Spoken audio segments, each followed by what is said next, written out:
어느덧 요한 1서의 마지막을 살펴보고 있습니다. 처음 요한 1서를 시작하면서 요한 1서의 배경에 대해 말씀을 드렸습니다. 당시 교회 안에 가장 위협적인 것은 거짓 교사들의 가르침이었습니다. 그 거짓 교사들은 우리가 지금까지 살펴본 바와 같이 영지주의자들을 가리킵니다. 그들은 영은 선하고 육은 악하다라는 이원론적인 사고를 가지고 예수 그리스도의 성육신을 부인하였습니다. 따라서 요한은 이러한 거짓 교사들의 주장에 정면으로 반박하며 편지의 시작을 태초부터 있는 말씀이 손으로 만질 수 있는 육신이 되어 우리에게 오셨다는 사실을 선포합니다. 그러면서 요한이 강조하는 것은 하나님과의 사귐이 있는 믿음을 소유해야 한다 강조하였습니다. 하나님과 사귐이 있는 믿음이 있다는 증거로 제시한 것이 무엇입니까? 사랑이신 하나님을 따라 서로가 사랑하라는 하나님의 계명을 지키는 것, 그것이 곧 하나님과 사귐이 있는 증거라 말씀합니다. 그래서 요한은 빛과 어둠을 대조하여 빛은 하나님께 속한 자로서 하나님의 계명을 따르는 자들이며 어둠은 죄에 속한 자로서 하나님의 계명에 불순종하는 자들임을 분명하게 밝히고 있습니다. 요한은 계속해서 말과 혀로만 하는 신앙이 아닌 행함과 진실함으로 실천해야 하는 신앙에 대하여 강조하고 권면하였습니다. 그리고 행함과 진실함을 가지고 하나님의 계명을 순종하는 신앙이 곧 세상을 이기는 믿음이라 말씀합니다. 예수님께서는 사랑으로 모든 사람의 죄를 대신하여 십자가에 죽으시고 다시 부활하심으로 죄에 대하여 세상에 대하여 완전한 승리를 선포하셨습니다. 이제 요한은 편지를 마무리하며 세상을 이긴 믿음을 소유한 자들에게 주어지는 하나님의 약속이 있음을 말씀합니다. 그것이 무엇입니까? 바로 영생입니다. 요한이 본 서신을 기록한 목적 중 한 가지는 하나님의 아들인 예수 그리스도를 믿는 성도들로 하여금 영생에 대한 확신을 가지도록 하기 위한 것임을 밝히고 있습니다. 오늘 본문 13절 말씀입니다. 내가 하나님의 아들의 이름을 믿는 너희에게 이것을 쓰는 것은 너희로 하여금 너희에게 영생이 있음을 알게 하려 함이라. 아멘. 요한은 요한 1서를 기록하면서 참된 성도와 거짓된 성도를 구별해 왔습니다.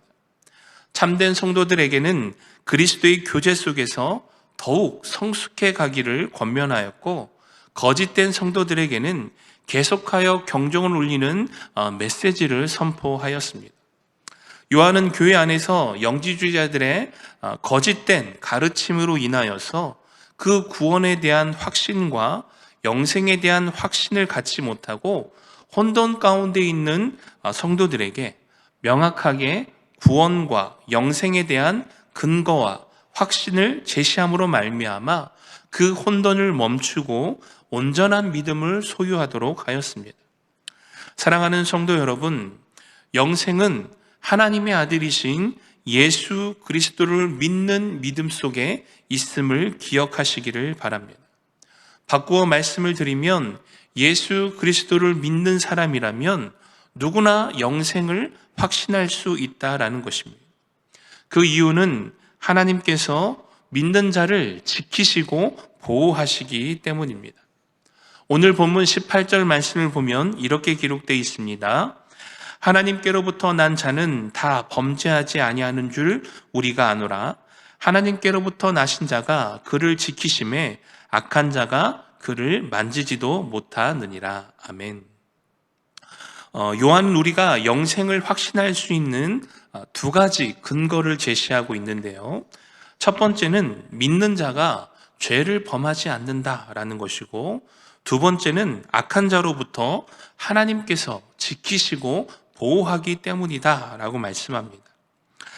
두 번째 근거는 우리가 따로 설명을 하지 않아도 이해가 되는 부분이지만, 첫 번째 근거는 다소 의아한 부분이 있습니다. 왜 그러합니까? 우리는 여전히 너무나 많은 죄를 지으며 살아가고 있기 때문입니다. 제가 목사로서 이 자리에 서서 설교를 하고 있지만 저 역시 죄의 문제에 대해서는 자신할 수 없습니다. 이 땅에 살아가는 동안 그 누구도 죄로부터 자유로울 수 없습니다. 그런데 오늘 말씀을 보면 믿는 자는 죄를 짓지 않는다라고 말씀하고 있다라는 것이죠. 그렇다면 이것을 어떻게 이해해야 될까? 이 문제에 대한 답은 앞의 구절을 보시면 찾아볼 수 있습니다. 오늘 본문 16절과 17절 말씀입니다. 누구든지 형제가 사망에 이르지 아니하는 죄를 범하는 것을 보거든 구하라. 그리하면 사망에 이르지 아니하는 범죄자들을 위하여 그에게 생명을 주시리라. 사망에 이르는 죄가 있으니 이에 관하여 나는 구하라 하지 않노라. 모든 불의가 죄로 돼 사망에 이르지 아니하는 죄도 있도다. 아멘.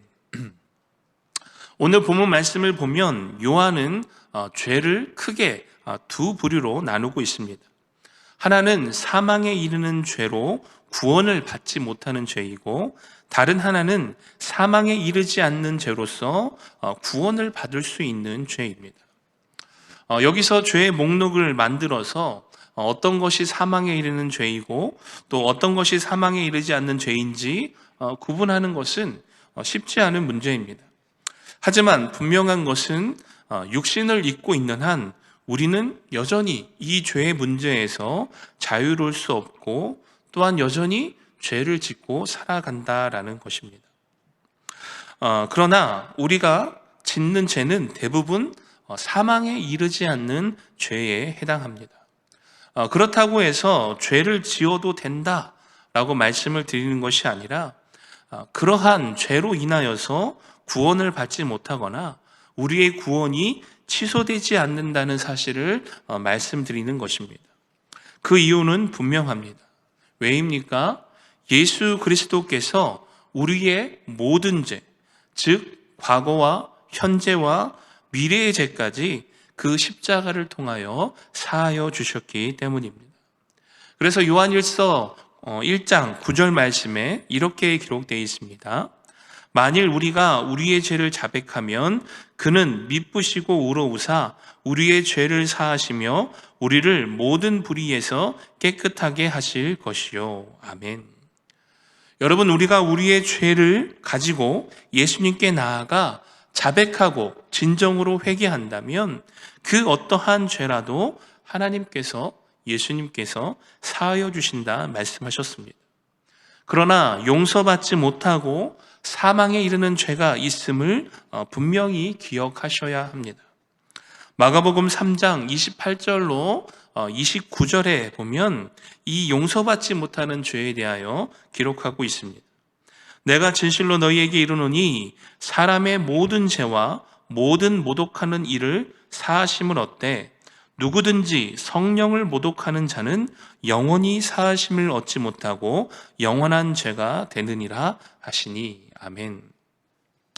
여러분, 예수님께서 친히 말씀하시고 가르치신 용서받지 못한 죄가 무엇입니까? 성령을 모독하는 죄입니다. 성령을 모독하는 죄란 쉽게 말씀을 드리면 예수님을 거부하고 영접하지 않는 죄를 의미합니다. 예수님께서 성령을 모독하는 죄에 대하여서 언급할 때에 그 대상은 바리새인들이 그 대상이었습니다. 여러분, 이 마가복음 3장 28절로 29절 말씀에 그 앞의 내용을 보면 이러합니다. 바리새인들이 예수님을 시험하기 위하여 귀신 들려 앞을 보지 못하고 말을 하지 못하는 자를 예수님께 데리고 옵니다. 악한 의도를 가지고 데리고 온 것이죠. 그런 의도를 알면도 불구하고 예수님께서는 그 귀신 들린 자를 치유하여 주십니다. 그러자 바리새인들이 예수님에 대하여 이렇게 공격합니다. 예수님께서 귀신을 쫓아낸 것이 귀신의 왕인 바알세불의 힘을 빌어 쫓아낸 것이라고 주장을 하게 되죠. 즉 예수님께서 어떠한 하나님의 힘과 또 하나님의 능력을 가지고 그것을 선포하는 것이 아니라 귀신의 왕인 바알세불의 힘을 빌려 그 귀신 들린 자를 치유하고 고쳤다라는 것입니다. 여러분, 이러한 주장은 곧 예수가 그리스도이심을 부정하고 부인하는 것입니다. 결국 그들은 예수 그리스도를 십자가에 못 박아 죽였습니다. 따라서 성령을 모독하는 죄는 예수 그리스도를 거부하고 영접하지 않는 죄입니다.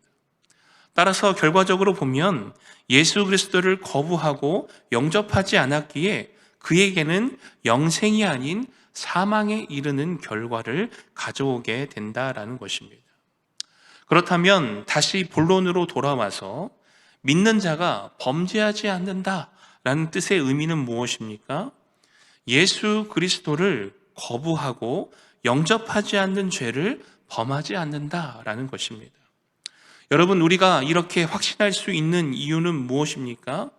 예수 그리스도께서 악한 자로부터 믿는 자를 보호하시기 때문입니다. 그래서 성경은 이렇게 선포하고 있습니다. 로마서 8장 35절부터 39절 말씀인데요. 이렇게 선포하고 있습니다. 누가 우리를 그리스도의 사랑에서 끊으리요? 환난이나 공고나 박해나 기근이나 적신이나 위험이나 칼이랴. 기록된 바 우리가 종일 주를 위하여 죽임을 당하게 되며 도살당할 양같이 여김을 받았나이다 함과 같으니라. 그러나 이 모든 일에 우리를 사랑하시는 이로 말미암아 우리가 넉넉히 이기느니라.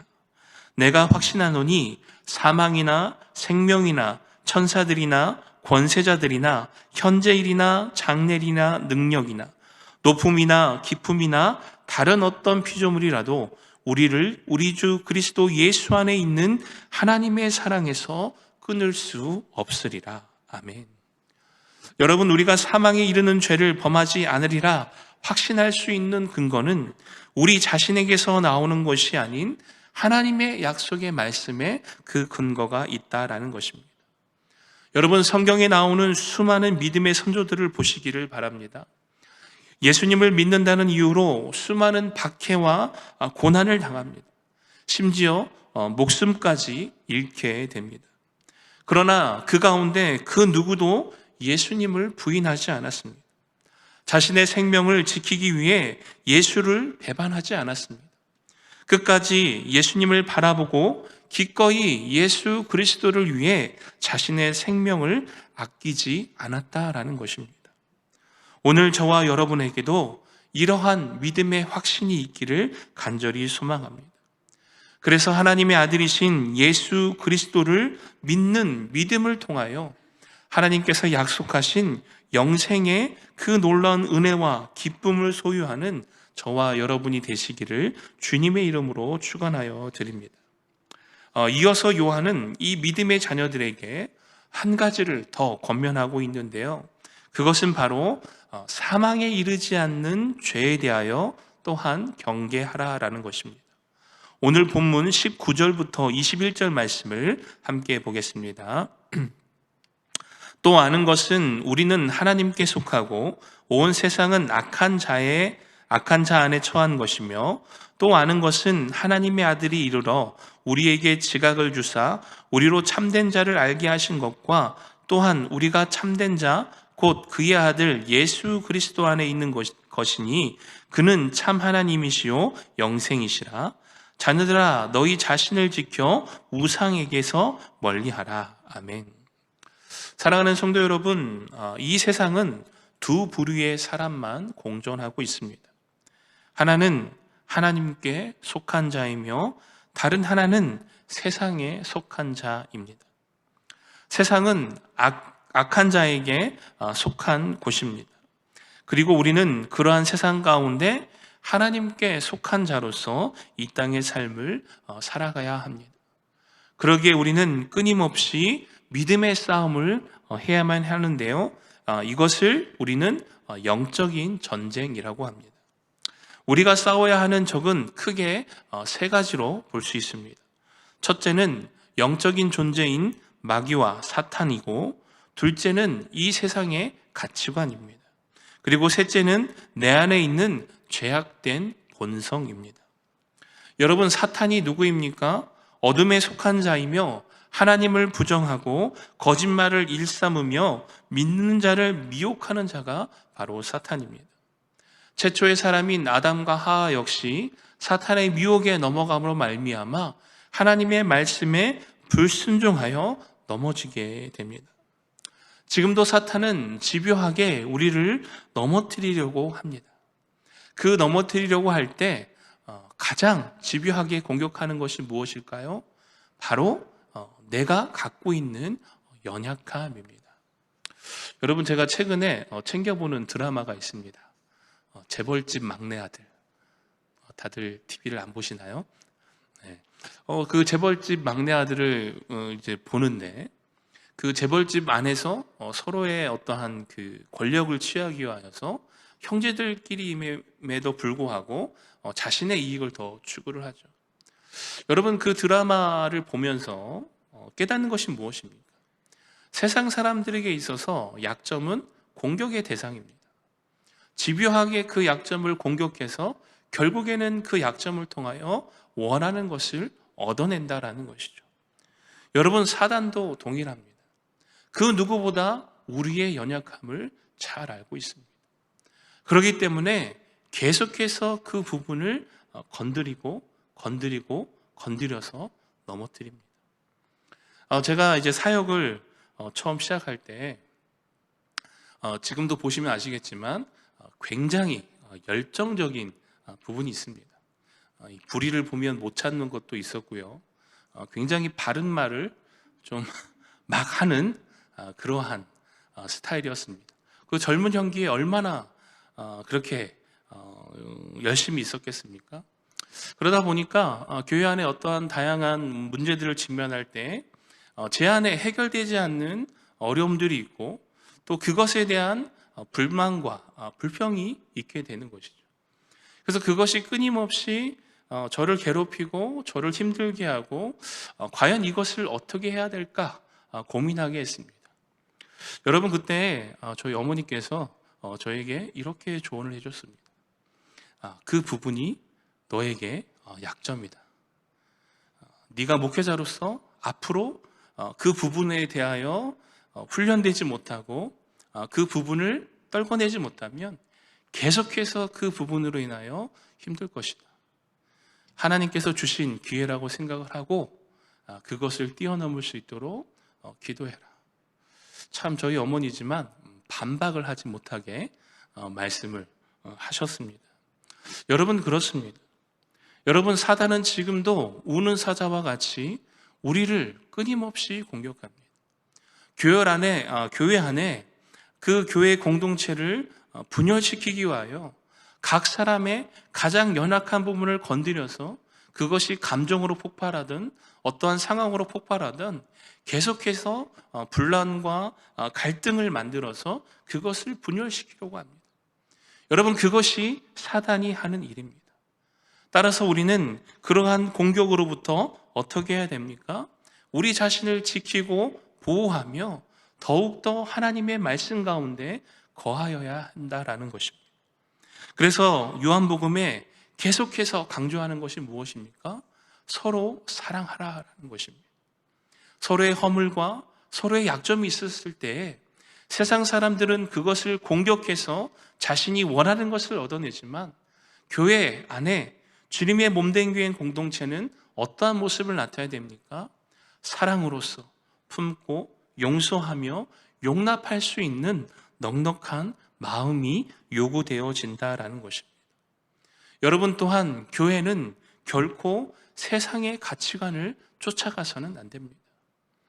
여러분, 교회는 세상의 가치관에 따라 움직이는 것이 아니라 하나님의 일하심과 믿음을 보고 나아가야 되는 줄 믿습니다. 특별히 재정적인 부분이 참 힘든 부분이죠. 여러분, 수많은 믿음의 선배 목사님들께서 항상 이런 말씀을 하십니다. 여러분, 교회 일은 결코 재정을 갖고 하는 게 아닙니다. 돈을 갖고 하는 게 아닙니다. 정말 그 일이 하나님께서 원하시는 일이고 하나님께서 뜻하신 일이라면 하나님께서 채우십니다. 여러 수많은 세미나나 또한 이제 선배 목사님께서 하시는 말씀들을 보면 다 그 말씀이 동일합니다. 어떠한 그 형평성이나 또한 어떠한 그 논리를 따지는 것이 아니라 정말 믿음 가운데, 은혜 가운데 이것이 하나님께서 원하시는 것이라면 기꺼이 그것에 대하여 믿음으로 한 걸음 발을 내딛는 것, 그것이 교회의 모습이라는 것입니다. 따라서 세상의 가치관을 따라 계산하고 어떤 것을 계획하고 또 어떤 일에 대하여 걱정하는 것이 아니라 하나님의 일하심을 기대함으로 말미암아 담대히 나아가는 은혜가 요구되어진다라는 것입니다. 끝으로 우리 안에 있는 제약된 본성이 무엇입니까? 여러분, 목회자인 저 역시도 사역을 하다 보면 제 안에 드러나지 않는, 남들에게 들키지 않는 연약한 부분이 있습니다. 여러분, 그래서 그 분당 우리 교회 이찬수 목사님께서 11계명이 있다고 했습니다. 10계명 다음에 11계명. 그것이 무엇인지 아십니까? 들키지 말자. 네. 들키지 말자. 여러분, 저 그 잠옷실에 저희 아내가 있지만 참 설교할 때마다 가끔 굉장히 뜨끔뜨끔한 부분이 있습니다. 들키지 말자. 여러분께는 아직 안 들켰기 때문에 그나마 이렇게 은혜를 끼치지만 저희 사모에게는 안 들키기를 간절히 소망합니다. 네. 여러분, 우리 안에 죄악된 본성이 있습니다. 그 죄악된 본성을 사단이 건드립니다. 그리고 그것을 통하여서 어떻게 합니까? 우리를 끊임없이 믿음 가운데서 흔들리고 넘어뜨리려 한다라는 것입니다. 여러분, 그래서 예수님께서 우리에게 가르쳐 주신 기도 가운데 어떠한 내용이 있습니까? 우리를 시험에 들게 하지 마시옵고 다만 악에서 구하옵소서. 이렇게 간구하는 기도를 하라라고 가르치셨습니다. 여러분, 이렇게 말씀을 드리면 우리는 사단의 공격으로부터 전혀 방어를 할 수 없는 존재라는 것을 깨닫게 됩니다. 그리고 좌절하게 되죠. 야, 그럼 뭐 결국 당하는 수밖에 없잖아. 방법이 없잖아. 여러분, 그런데 우리가 낭망하지 않는 것은 무엇입니까? 우리는 할 수 없지만 예수님은 할 수 있다라는 것입니다. 오늘 본문 18절 말씀을 보면 이렇게 기록되어 있죠. 하나님께로부터 나신 자가 그를 지키심에 악한 자가 그를 만지지도 못하느니라. 예수님께서 우리를 지키시고 보호하여 주실 것입니다. 우리가 예수님의 계명을 따르고 예수님의 빛 가운데 거하며 예수님의 사랑 안에 거하면서 그 사랑을 나타낸다면 예수님께서는 결코 우리를 버리지 아니하시고 끝까지 우리를 지키시며 보호하여 주신다라는 것입니다. 여러분, 그러므로 우리 스스로 명심해야 되는 것이 무엇입니까? 우상을 멀리하라라는 것입니다. 하나님이 아닌 다른 것을 하나님으로 삼아서는 안 된다라는 것입니다. 오늘 본문 20절 말씀에 이렇게 기록되어 있습니다. 하나님의 아들이 이르러 우리에게 지각을 주사 우리로 참된 자를 알게 하셨다. 여러분, 이 말씀의 의미가 무엇입니까? 요한복음 14장 6절로 7절 말씀을 보면 이렇게 기록되어 있습니다. 예수께서 이르시되 내가 곧 길이요 진리요 생명이니 나로 말미암지 않고는 아버지께로 올 자가 없느니라. 너희가 나를 알았더라면 내 아버지도 알았으리로다. 이제부터 너희가 그를 알았고 또 보았느니라. 아멘. 여러분, 무엇을 뜻하는 것입니까? 우리는 실제로 하나님을 볼 수 없습니다. 실제로 하나님을 만날 수 없습니다. 그런데 누구를 통해서 하나님을 알고 하나님을 만나고 하나님을 볼 수 있습니까? 바로 예수 그리스도입니다. 성육신하신 그 예수 그리스도를 통해 우리는 하나님이 누구이며 하나님께서 우리에게 어떠한 일을 행하셨는지를 알게 되었습니다. 그리고 그 예수 그리스도를 통해 하나님을 보게 되었다라는 것입니다. 여러분, 그러므로 우리는 결코 하나님이 아닌 우상을 섬길 수 없다라는 것입니다. 사랑하는 성도 여러분, 말씀을 맺으면서 우리는 세상이 아닌 하나님께 속한 자입니다. 그러므로 죄와 맞서 싸우는 영적인 전쟁을 평생의 삶 가운데 치루어야 합니다. 그러나 우리가 두려워하지 않는 이유는 세상을 이기신 예수 그리스도께서 우리와 함께 하시기 때문입니다. 하나님께서는 오늘도 하나님께 속한 자들이 능히 세상과 맞서 싸울 수 있는 힘과 능력을 주십니다. 그 약속의 말씀이 무엇입니까? 오늘 본문 14절과 15절 말씀입니다. 우리 다 같이 한 목소리로 함께 읽겠습니다. 오늘 본문 14절, 15절 함께 읽겠습니다. 시작. 그를 향하여 우리가 가진 바 담대함이 이것이니 그의 뜻대로 무엇을 구하면 들으심이라. 우리가 무엇이든지 구하는 바를 들으시는 줄 안즉 우리가 그에게 구한 그것을 얻은 줄 또한 아느니라. 아멘. 여러분, 살아계신 하나님께서 우리의 모든 필요를 채워주시고 우리의 모든 연약함을 도우시며 우리의 모든 것을 공급하여 주실 줄 믿습니다. 그러므로 오늘 이 밤 우리가 구하는 것은 이 땅을 살아갈 동안 세밀한 하나님의 인도하심과 능력의 손으로 우리를 도우시는 하나님의 보호하심이 우리와 함께하기를 기도하기를 원합니다. 또한 교회 가운데 일하시며 역사하시는 하나님을 신뢰하고 그 하나님을 의지하고 붙듦으로 말미암아 세상의 가치관이 아닌 오직 예수 그리스도의 복음과 하나님의 일하심을 기대하며 나아가는 우리 교회가 되어지기를 간절히 소망합니다. 또한 하나님의 속한 자로서 우상을 멀리하며 오직 하나님의 자녀로서 하나님을 사랑하고 예수 그리스도를 믿는 믿음으로 인하여 주어지는 영생의 복을 받아 누리는 저와 여러분이 되시기를 주님의 이름으로 축원하여 드립니다.